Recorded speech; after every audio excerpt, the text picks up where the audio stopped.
defendo que alguns grupos não estabeleçam relações uns com os outros. Aí ele vai dizer, eu não sou racista, por exemplo, eu reconheço que existem negros letrados, intelectuais, bem formados e etc., mas não invalida a minha tese de que negros biologicamente são inferiores e não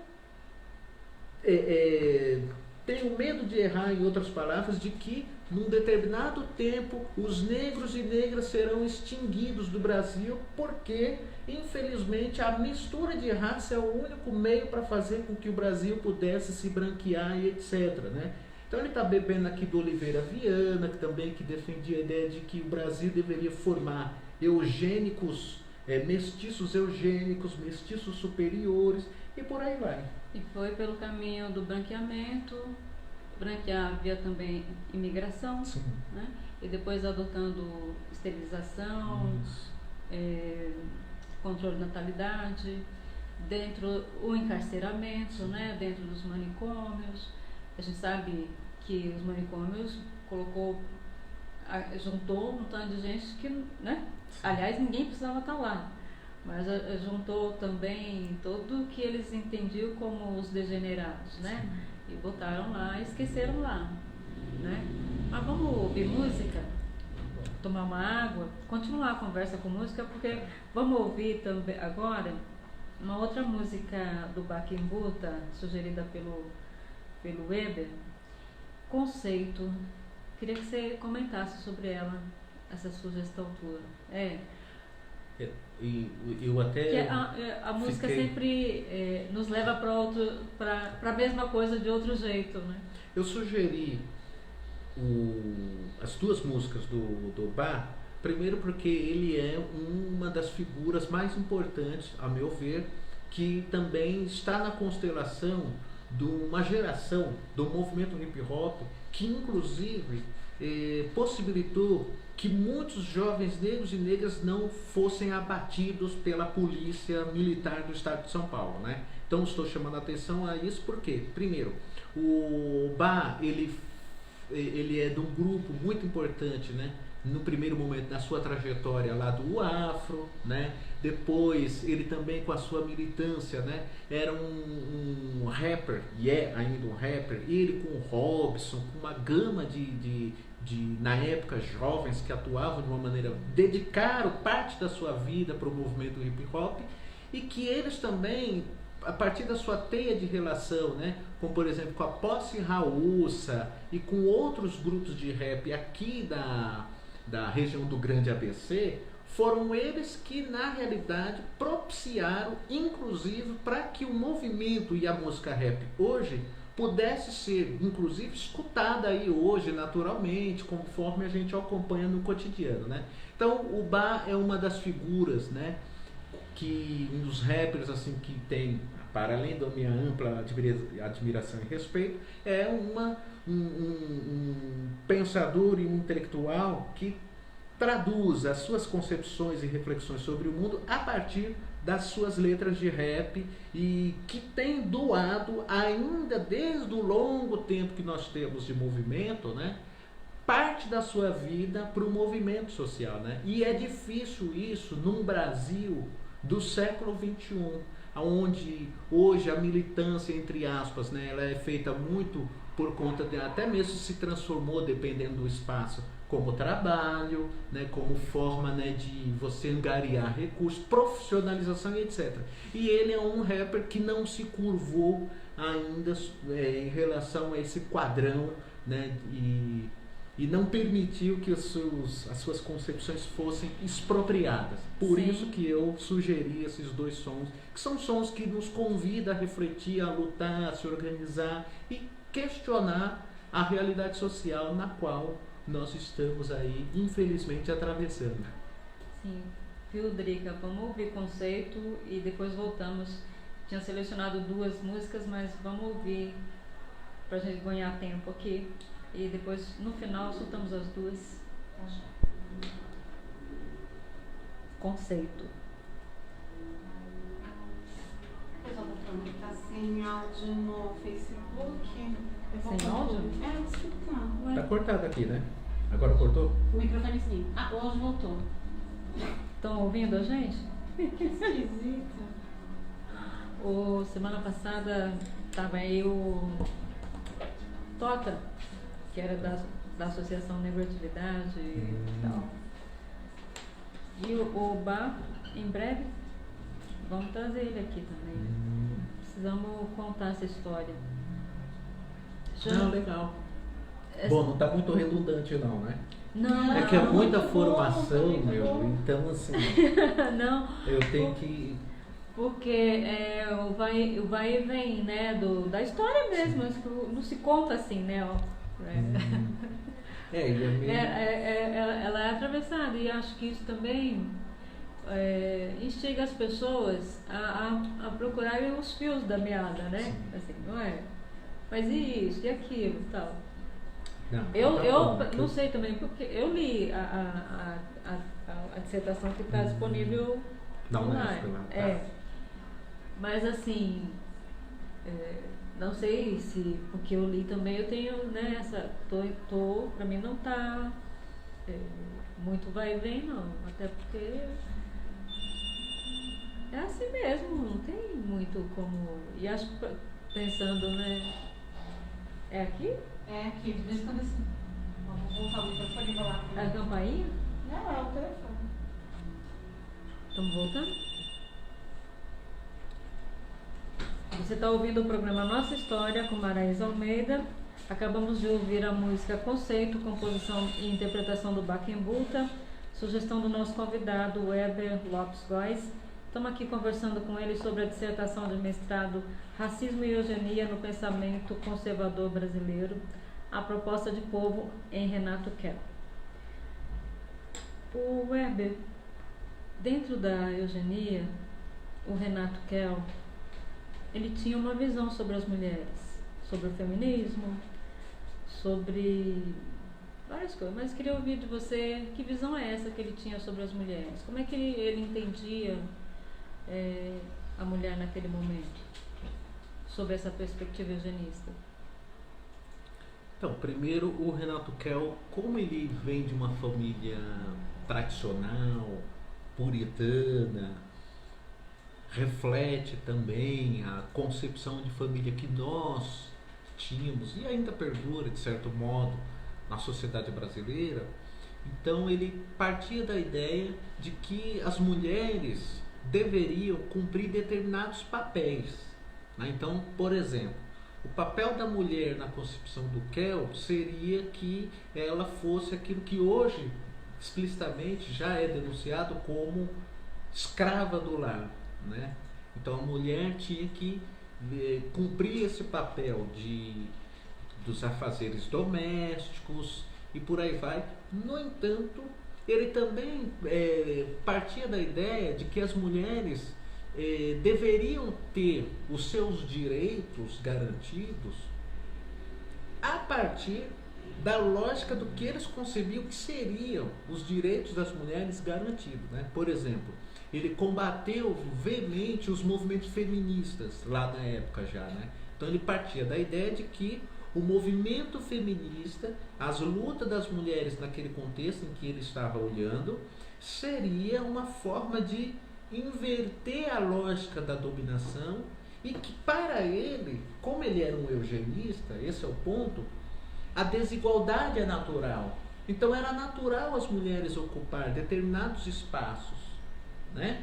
Por quê? Porque do ponto de vista da biologia, ou melhor dizendo, na perspectiva dos eugenistas, é natural a mulher ser inferior ao homem, né? Percebe? Ou seja, então essa desigualdade não era um problema para o Renato Kell. É assim mesmo. Seria um dado natural. Então, a partir dessa elaboração, no entanto, o Renato Kell ele tem um livro chamado Formulários de Beleza, onde ele vai propor que tipo de mulher, qual a forma que a mulher deveria se portar. Ele sugere dietas para as mulheres, qual tipo de corpo que a mulher deveria ter, a postura da mulher em determinados espaços públicos e por aí vai, né? Bom, Qualquer semelhança não é mera coincidência. Hoje a gente vê aí essa narcisização nas chamadas redes sociais, que são antissociais dos seres humanos, inclusive essa exploração do corpo e etc. nos meios de comunicações e nas chamadas redes sociais.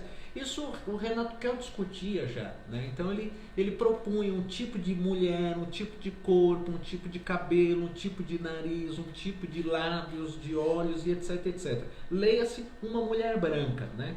Sueca, de preferência. Isso. E tinha isso também, né? Sim. Não ele defendia que viessem brancos, mas não era também qualquer branco. Mas veja, para eu entrar nessa seara, tem um dado importante no que eu estou trazendo aqui a partir da minha pesquisa referente ao Renato Kell. Ele está propondo um modelo do tipo de mulher de classe média, branca e etc. Agora, para a mulher pobre, ele propõe outra coisa. Esterilização, impedimento da sua reprodução e por aí vai, né? Tem um livro que dele intitulado A Cura da Fealdade, né? Só pelo título a gente já tem a dimensão mesmo, né? A cura para fazer com que o feio deixe de ser feio, né? Para um determinado grupo são seria um cardápio, né? No qual nós conhecemos hoje, que você chamou a atenção, né? As revistas, o modelo e etc. Agora, para o pobre seria de fato esterilizar, né? Aliás, não é à toa que o Paulo Maluf, quando governador aqui, nós sabemos disso, isso já é documentado, que ele esterilizou mulheres negras de maneira ilegal. Quando ele, prefeito em São Paulo, inclusive uma das falas dele no programa do Roda Viva, quando estava se discutindo quem iria ser o seu sucessor, ele diria que não haveria problema nenhum quem o sucedesse. E sim, quem iria continuar o projeto dele, por exemplo, do PAS, que era aquele projeto de privatização da saúde, e também os projetos de laqueadura, né? A preocupação dele seria essa. Veja, então, era isso que o Renato Kell vai propor, né? Para os pobres, o impedimento da reprodução dos grupos sociais que ele considerava indesejável. E para os ricos, construir e classe média, né, sobretudo, um padrão de beleza, um padrão de mulher, um padrão de ser humano, para que nós pudéssemos, inclusive, até assimilar esse modelo de gente, né?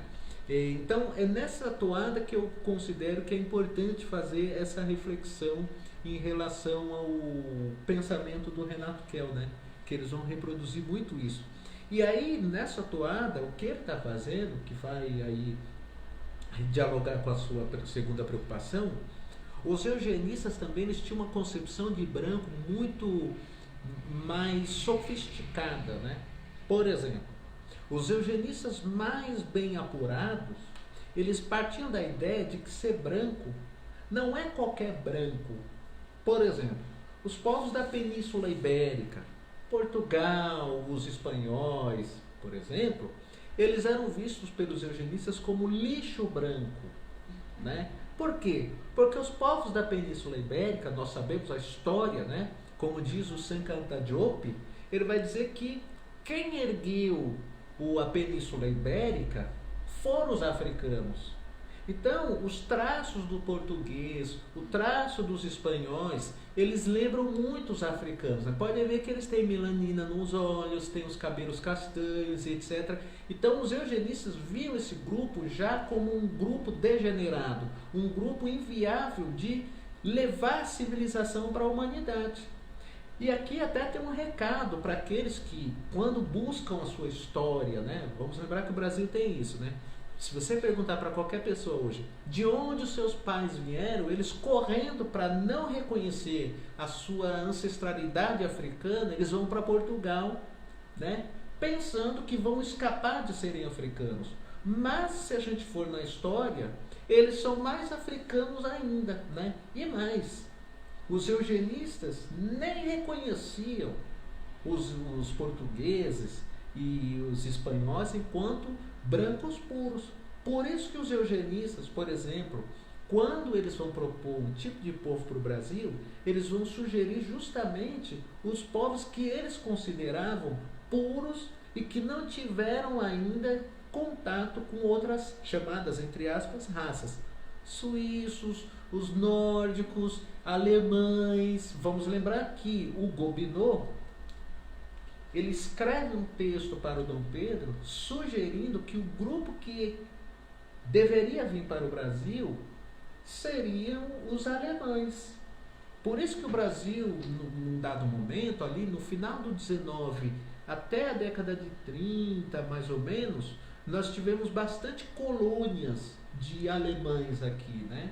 Por quê? Isso não é um dado à toa. Isso tem a ver com orientações de gestão pública que vai sugerir, então, que determinados grupos sociais viessem para cá. Aliás, na década de 20, eu deixei escapar o nome da figura, mas no momento em que a imigração no Brasil começa a tomar maior vulto, uma figura espalhou um questionário, um intelectual que participava do Ministério, na época, o status do Ministério da Agricultura aqui em São Paulo, ele espalhou um questionário no Brasil inteiro, para os gestores, médicos, advogados, etc., para saber qual povo eles deveriam trazer para o Brasil. E o povo que venceu, de fato, foi os alemães, né, os povos que eles consideravam brancos, puros e etc. Né? Tem toda uma discussão da política de imigração, não cabe aqui entrar, mas a bem da verdade é isso aqui. A vinda de europeus para o Brasil ela se tornou bastante seletiva, até porque os italianos que aqui vieram, portugueses, etc., eles também vieram com uma carga muito forte do movimento social, anarquista, socialista. A internacional comunista. Isso. Então, a vinda desses europeus para cá, para o Getúlio Vargas, por exemplo, eram grupos que não estavam contribuindo para a formação da nacionalidade brasileira, né? Esses caras viviam no inferno, né? Porque assim, o Brasil com uma maioria negra, né? Para eles dar conta do problemão, do que eles consideravam um problema, né? Essa população negra, maioria, nas ruas, eles tinham que impedir de trabalhar, de procriar, de estudar, de uma série de coisas. Ainda escolher quais eram os brancos, né? Sim. Assim, era uma empreitada, não era uma empreitada simples. E tinha oposição a isso, né? Assim, não, lógico, você vai ter, por exemplo, o Lima Barreto se opunha a esse movimento muito forte, né? O Lima Barreto foi uma figura muito importante também. Né? Para além dele, nós vamos ter também até pensadores no interior do movimento eugenista não tinham uma visão como essa. Né? Por exemplo, o Roquete Pinto, numa tese que ele apresenta no Congresso Brasileiro de Eugenia, ele partia da ideia de que essa mistura de raças era algo normal. Isso não o que os eugenistas mais bem alinhavados com a eugenia negativa defendiam, como por exemplo, de que a mistura de raças degeneraria o indivíduo, isso não era real, né? Ou seja, então, o movimento eugenista também ele não pode ser visto de uma maneira maniqueísta. O movimento eugenista, os eugenistas são ruins ou eles são, né, legais? Não se trata disso, né? A questão que está colocada é que na época era visto como uma ciência, assim como a sociologia. Por exemplo, todo mundo acha que a sociologia cumpre um papel importante para entender o mundo.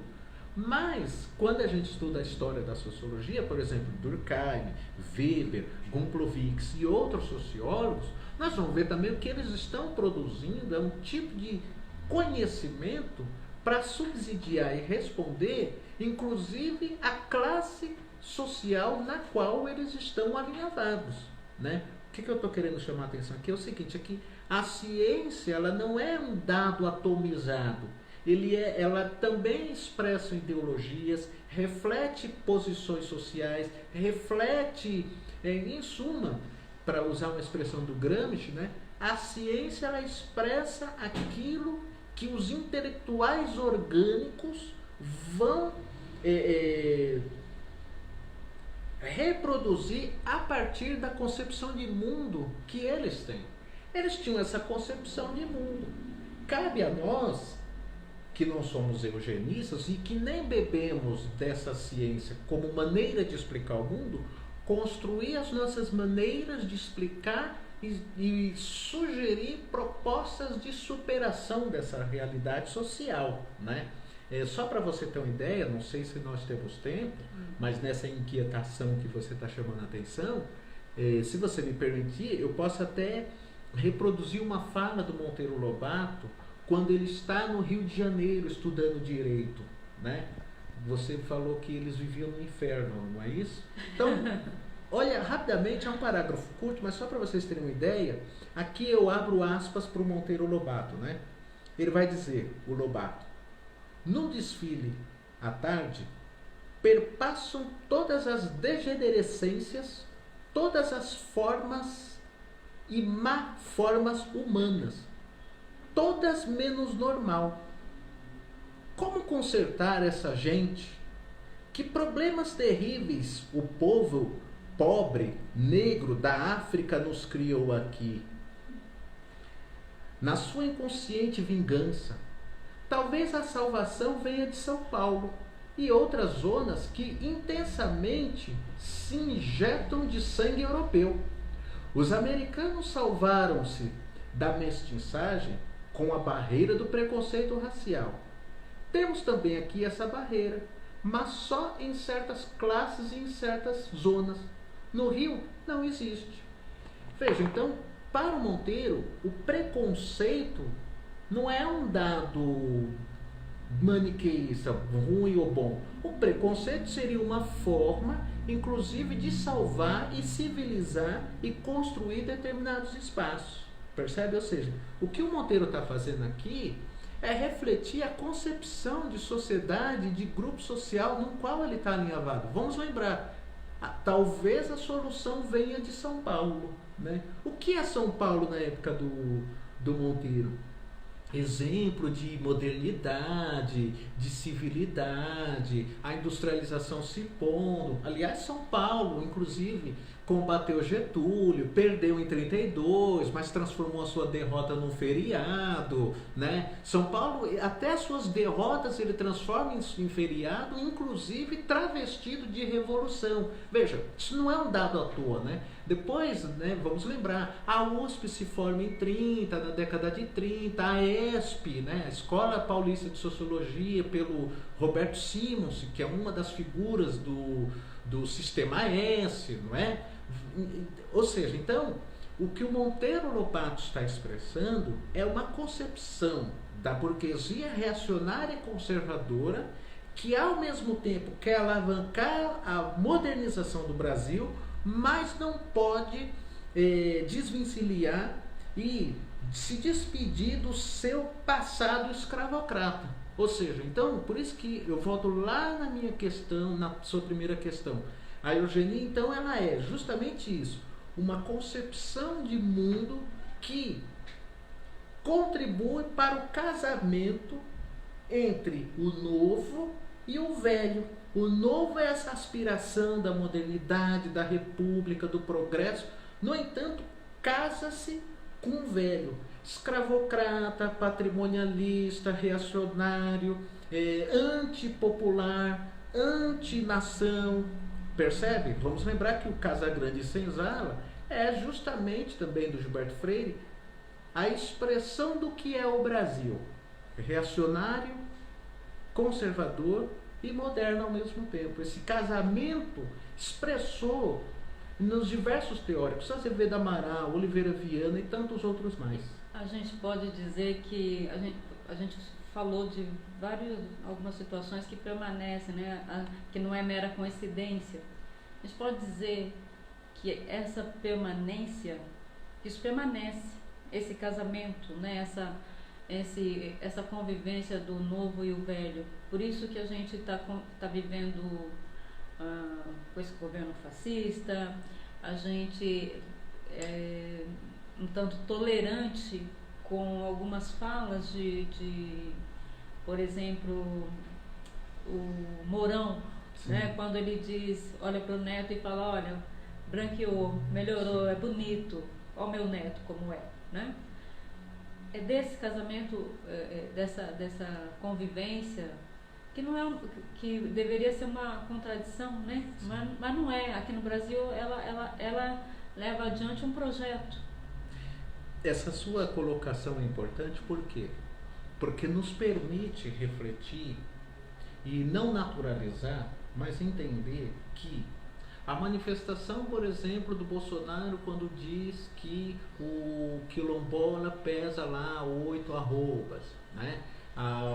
Quando o filho dele diz as mulheres feministas são fedorentas, não tomam banho, aquelas coisas, né? Essas expressões desumanas e irracionalistas e etc, etc. Mas vejam, ela não é dado novo, né? Então, por exemplo, quando o Bolsonaro, quando a mulher do Dória diz que morador de rua não precisa tomar banho, né? Lembra, todos acompanhou isso na imprensa. E tantas outras coisas mais, é isso que a gente tem que discutir. Para ser eugenista, para ser racista, para ser machista, a pessoa não precisa ter lido Gobineau, Nietzsche, né? Não precisa ter lido Nina Rodrigues, Renato Kell. Por quê? Porque esses pensadores, esses intelectuais, eles vão pensar, vão elaborar suas teorias, não é da cabeça deles, mas essas ideias vão surgir das relações sociais. O que eu estou querendo dizer aqui? A elaboração ideológica parte de um problema que eles elaboram e a solução e a sugestão que eles vão arquitetar, propor, expressa o que eles pensam da gente. Por mais que a Rede Globo, por exemplo, hoje, façam programas discutindo a questão racial, veiculando negros e negras, mas isso não quer dizer que a Globo defende de uma maneira intransigente a emancipação humana e de negros e negras no país. Por quê? Porque nós estamos falando de grupos monopolizadores, inclusive das informações que eles falam que é verídicas, mas que na verdade tem um cunho ideológico muito forte e de classe, mas que num dado momento eles também têm os limites. Qual? Se o negro no Brasil, de fato, deva usufruir da riqueza social e daquilo que ele tem de direito historicamente, ele só vai poder, de fato, ser contemplado numa sociabilidade para além do capital. Por quê?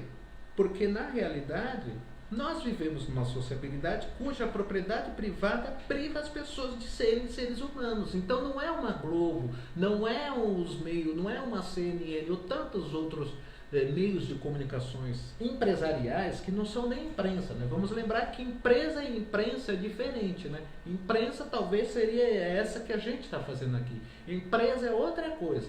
Então essas empresas não vão propiciar que nós possamos, de fato, serem emancipados. Estou querendo chamar a atenção aqui para o seguinte, rapidamente, para concluir.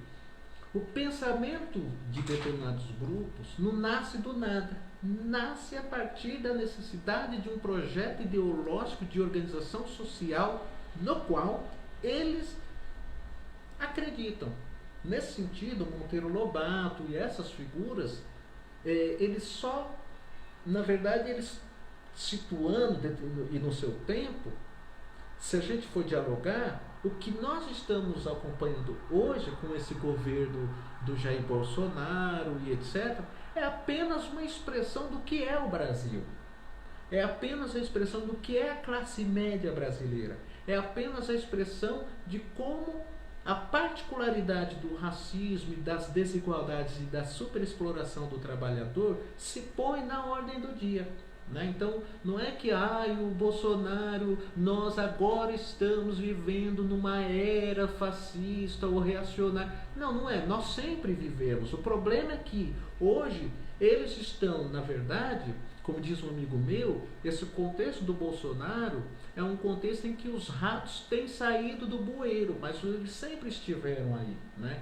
Então, vamos lembrar, né, dessas gestões que a gente vem acompanhando, a truculência, né? Vamos lembrar o Dória quando ele assumiu, né? Agora a polícia vai atirar para matar, Não que a partir da gestão do Dória vai aumentar. Aliás, os dados têm mostrado que a gestão do Dória diminuiu a mortalidade policial. Isso não quer dizer que eles deixaram de matar, não é isso. O que eu estou chamando a atenção aqui é o seguinte, aqui, o que ele está expressando não é um dado novo, porque historicamente o Brasil nasceu matando, estuprando, extorquindo, violando, obstaculizando, esterilizando, enfim, esse é o Brasil. É um país que nasce a partir da sua lógica de dominação, cuja violência vai ser um de seus principais recursos. Até porque, se o Brasil, se as elites não utilizam da violência para encampar seus projetos, a trajetória de lutas e de movimentos sociais de resistência da classe trabalhadora em geral, desde o seu nascedor, é muito forte. Então o Brasil tem que ser violento. Ele tem que ser violento não porque o Dória quer, mas porque se ele não for violento, o nosso povo, as insurreições, elas historicamente elas acompanham a biografia do movimento social no Brasil. Por fim, o que eu estou querendo dizer aqui é o seguinte: o Brasil só é violento também porque historicamente nós temos um movimento social muito forte. Essa ideia também de dizer que o nosso povo é pacífico não é real, né? Eu não coaduno, quem sou eu, mas assim, o que eu estou querendo dizer aqui é o seguinte: existe uma trajetória de luta muito rica dos movimentos sociais. Desde os quilombolas, desde as insurreições, as irmandades, né, pretas, os jornais, as associações negras, os clubes, o movimento operário, a participação do movimento negro, inclusive para momentos decisivos no país. Ou seja, todas essas mobilizações vai requerer, do lado do capital, uma forma violenta de atuar contra a classe trabalhadora. Não é à toa que pobreza no Brasil é caso de polícia, defesa pelo direito à água, uma escola e por aí vai. Transporte, tudo é caso de polícia. Mas, olha, Weber, estamos terminando, muito boa conversa. Diz para o povo onde é que a gente encontra esse livro, está disponível onde, tem sites, tem livrarias, onde? Esse livro ele foi publicado em 2018 pela editora Liber Ars. Quem entrar no site, digitar lá, editora Liber Ars, né? Mencionando aqui as letras, né? Liber Ars. Tá lá, o nome do livro chama-se Racismo e Eugenia no Pensamento Conservador, a proposta de Povo em Renato Kell. É um trabalho que eu defendi do mestrado em 2015 e foi transformado em 2018. Atualmente eu estou continuando essa pesquisa. Aliás, rapidamente você trouxe um dado, né, de tentar concatenar passado com o novo, né? Hoje nós usamos um termo que é muito corriqueiro no nosso cotidiano, um termo chamado biometria, né? Biometria é um termo lá no final na passagem do 19 para o 20, cunhado pelo amigo do Galton, que também era um eugenista, e que ele que cunhou essa palavra biometria, que era uma revista na Inglaterra sobre eugenia que se chamava Biometria. Essa revista foi feita pelo Carl Pearson. E o Carl Pearson foi o inventor da estatística como ciência. Então, por isso que a eugenia trabalha com dados, com estatística. E a biometria, na realidade, o que mudou? Na época do Galton, nós não tínhamos, por exemplo, todo esse sistema de comunicação e informacionalização. Hoje não. Hoje, com o dedo, você pode fazer operações, entrar nas chamadas redes sociais, desbloquear seu celular e etc, etc. Estou querendo chamar a atenção aqui por o seguinte: hoje a eugenia está muito mais sofisticada do que no período do Galton, né? O Galton, na época das suas pesquisas, ele teve que catalogar 9.000 pessoas, famílias à mão, e apresentou na Feira de Antropologia Natural. Hoje, o Brasil é um dos países que mais tem catalogado os seres humanos, inclusive presos, né? Se vocês pegarem o relatório de Banco Nacional de Perfil Genético, você vai ver que o Brasil tem catalogado presos de uma maneira veemente. Por quê? Porque na realidade também é uma forma de dominação e controle. E por fim, vamos lembrar que o Galton que inventou a impressão digital, né? Então, o FBI, essa ideia da perícia foi instituída a partir do próprio Galton, depois das suas experiências e ter descoberta digital. Tudo isso eu estou dizendo o seguinte, que embora essas ideias de controle nos aparecem como um dado natural, vide aí essa espetacularização, desculpa até eu baixar o nível da conversa, do Big Brother e etc., essa naturalização que faz com que nós não pensemos que uma das maneiras que o capital construiu para nos controlar é nos vigiando 24 horas. Né? Então, o caso que está acontecendo lá de novo, desculpa baixar, né? Nesse programa que eu me recuso até em mencionar, embora eu já cometi essa blasfêmia, né? No entanto, quem é vigiado e controlado na vida cotidiana não são somente aquelas figuras, mas todos nós. Por quê? É da natureza da forma de organização societária do capital controlar. Ontem foi fazendo nomes de rua. Hoje é disponibilizando câmeras e os nossos dados travestido de algo natural e eficiente. Então é isso, né? Então esse livro está aí, né? A conclusão eu atualizei ela um pouco para dar liga na minha pesquisa que eu estou fazendo na Federal, mas em breve talvez vocês terão aí um trabalho que eu tenho feito, que é justamente estudar a eugenia hoje, né? Que é o teu doutorado que você está fazendo. Fala disso. Não, e aí no doutorado eu estou tentando estudar, por exemplo, vocês devem conhecer essa história, mas segundo o relatório da Anvisa de 2017, o Brasil é um dos países que hoje já tem importado sêmen, né? Comprando sêmenes de banco de dados dos laboratórios norte-americanos. Hoje nós temos formas sofisticadas de controle, por exemplo, o encarceramento, a segregação espacial e também o famoso discurso de guerra às drogas, que na realidade é uma guerra contra a pobre, mas que tem o seu substrato, sobretudo, de viés eugenista. Por quê? Porque se utiliza para justificar aquela ação nas chamadas cracolândias, a violência, o discurso da medicalização, essa ideia de colocar que toda aquela população que vive, por exemplo, na Luz, né, na região da Luz, eles são usuários de droga, craqueiros, esses termos pejorativos que só servem, na verdade, para transformar esses espaços numa verdadeira delegacia de polícia, né?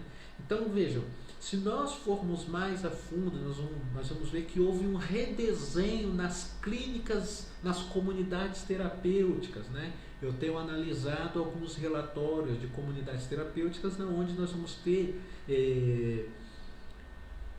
comunidades terapêuticas onde tem tortura, castigos, quartos de isolamento, percebe? Ou seja, então, embora nós não tenhamos mais os manicômios, embora nós tivemos aí a luta dos movimentos antimanicomiais, todavia, se verifica a partir de relatórios que a gente tem, por exemplo, do CRP, do Conselho Federal de Psicologia, etc., que tem cumprido um papel importante de denunciar os maltratos, né? Os maus tratos que os grupos sociais, aqueles considerados como os indesejáveis, têm sido, na verdade, tratados nas comunidades terapêuticas, cuja a sua pedagogia tem uma forte presença, né, religiosa, né? Por exemplo, tem pessoas em comunidades terapêuticas, como castigo, ela tem que ficar repetindo versículos da Bíblia, né? As clínicas, elas estão nos lugares muito longínquos, mas não é por conta de que ele tem que se afastar, entre as, não, mas geograficamente é mais difícil para a pessoa fugir, então ela tem que ficar lá subordinada, são impedidas de falar com seus familiares, suas cartas são violadas, seus familiares, dependendo da relação, não tem mais contato com essas pessoas que estão, né, na comunidade terapêutica, etc. Enfim, então são temas que eu estou tentando enfrentar na minha discussão aí, né? Enfim, tem outras coisas, mas aí requereria um outro programa, talvez numa outra oportunidade. Mas já está convidado. A gente pode conversar. Aliás, mais que convidado, a hora que você quiser. A Albimara está parabenizando. Albimara Ding, parabenizando pela entrevista. A Drica está avisando aqui que a Albimara está parabenizando o Weber. Nós também, todo mundo que teve acesso. E assim, por favor, procure o livro, né, na editora Liberars, que você vai encontrar subsídios para um tantão de coisa nessa história nossa do Brasil e mundial. Voltamos na semana que vem, agradeço o Weber.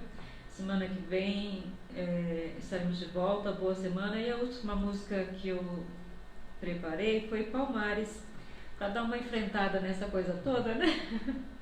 Com o Nat Roots. A composição é do Alexandre Carlo, que é do Nat Roots. E essa música está no álbum Povo Brasileiro de 1999. Vamos ouvir. Boa semana e um abraço. Até.